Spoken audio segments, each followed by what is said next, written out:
All right, this is lesson 5.3, task 1, and we're going to compare linear functions. So we're still looking at linear functions. All right, remember linear is a line, and a function means it passes the vertical line test.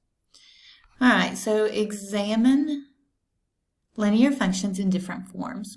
You can represent functions in various ways, including graphs, equations, tables, or sets of ordered pairs. As you solve problems in this lesson, think about what representation is most effective for you to use to find the information you need.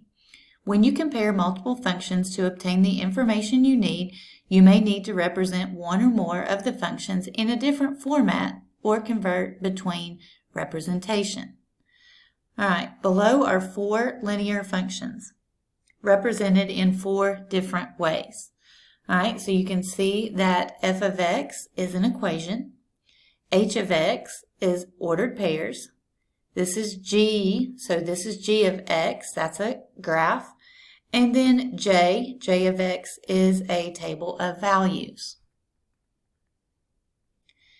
All right, so it says identify the rate of change for the function f of x equals 4x plus 3. Then explain how you calculate the slope. All right, so this is in slope-intercept form, y equals mx plus b. And we know that m is our slope. So to identify our rate of change from this equation, we simply have to know that the slope is our rate of change. So 4 would be the rate of change here. Let's see what it says for the sample answer here. The rate of change is 4. You can identify the value from m. So same thing as what I said basically. All right, so B, C, and D match the functions to its rate of change. All right, so B, C, and D, let's go back up to where we see G, H, and J. So we need to find the rate of change for G, H, and J. All right, so to find the rate of change when we're given ordered pairs, you just choose 2 of the ordered pairs and plug it into the slope formula. So if you remember, m equals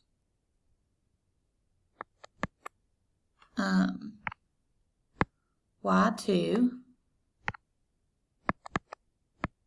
minus y1 over x2 minus x1. So our difference in y's over our difference of x's. So just pick 2 points. It doesn't matter which 2. So we're going to say this is x and y1. And this is x and y2. So that just tells us this is our first point, this is our second point, okay? So we're going to go y2, 6 minus negative 2. And then 2 minus 0. All right, 6 minus a negative 2 is 6 plus 2. 6 plus 2 is 8. 2 minus 0 is 2. So our rate of change for h of x, let's put that over here. H of x has a slope of 4. Okay, it doesn't equal 4. It has a slope of 4. So let's put h of x as, let's use m because m equals slope. Has m equals 4. All right, now we're going to do g of x. Let's change colors here. Let's put g of x in purple. All right, so g of x, we need 2 points. Again, we've got 2 points on the graph, so g of x is going to be, we can call this x and y1. And we can call this x and y2. And again, if you switch them, it doesn't matter as long as you do them in the same order. This just indicates which points I'm calling point 1 and point 2. So I'm going to do m equals y2 minus y1, so negative 2 minus 4, and 0 minus 2. So that's going to be negative 6 over negative 2. 6 divided by 2 is 3. 2 negatives make that a positive 3. So g of x has a slope of 3. All right, and then we're going to do the same thing for j of x. So j of x, we're going to find the slope. And again, we can just choose 2 points. Okay, so we can call this point 1 and call this point 2. All right, so this is our x, this is our y. And then we can say y2 minus y1. So y2 minus y1 over x2 minus x1. 6 minus 1 is 5. 1 minus that is 0. So that equals 5. So we know that j of x has a slope equal to 5. All right, now that we know what our slope is for each of these, so we had to use rise over run, or we had to use the difference of y's over the difference of x's to find this. But then once we did that, that was easy to come up with.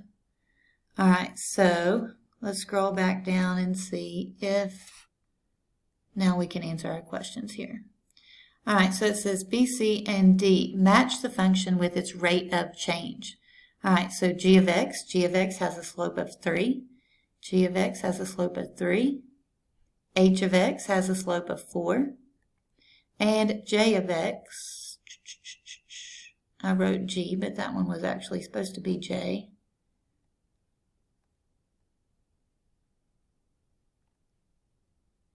All right, j of x was 5. All right, you can go back up here and see I just wrote down, for some reason I wrote g instead of j. That last one we did was j of x. All right.